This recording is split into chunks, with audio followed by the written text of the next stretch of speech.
Hər vaxtınız xeyir olsun uşaqlar. Baxaq sual 32-yə. Verilən fikirlərin doğru və ya yanlış olduğunu müəyyən edin.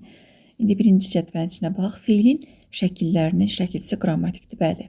İstər feilin zamanları olsun, istər şəkilləri, şəkilçisi qrammatikdir. Amonimli yarada bilir. Bəli. Məsələn, malıdır, vacib və yaxud da assosiasiya şəkilçisi, həm də feili sifətdə var.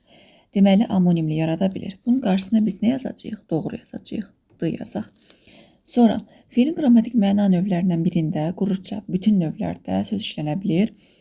Hansı feilin qrammatik məna növüdür ki, quruluşuna görə sadə düzəltmə mürəkkəbi olurdu? Təbii ki, məlum növdür.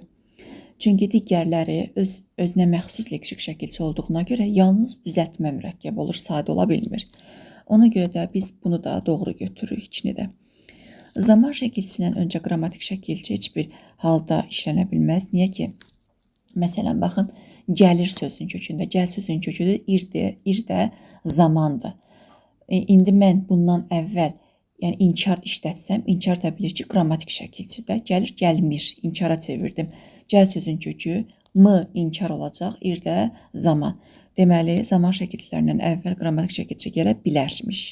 Burada bilməz yazıb. Mən bunun qarşısına yanlış yazacağım. Sonra, zaman şəkilçili feil hissəciklərlə işlənə bilər, işlənməyə də bilər. Bəli.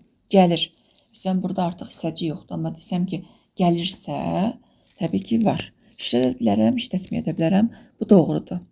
Sonra, hissəciklər feilin məzmununda dəyişiklik edə bilməz, edə bilər. Bax, idi, imiş, isə hissəciyi var ki, feilin məzmununda dəyişiklik yaradır. Məsələn, deyirəm ki, gəlirsən. İndi bax, gəl sözün kökü, ir zaman, sən də şəxsi onluğu. Bir dənə səni artırsam, gəlirsənsə, artıq görürsən, şərt məzmunu yaratdı. Ona görə də idi, imiş, isə hissəciyi feilin məzmununda dəyişiklik yarada bilər. Bu da oldu nə?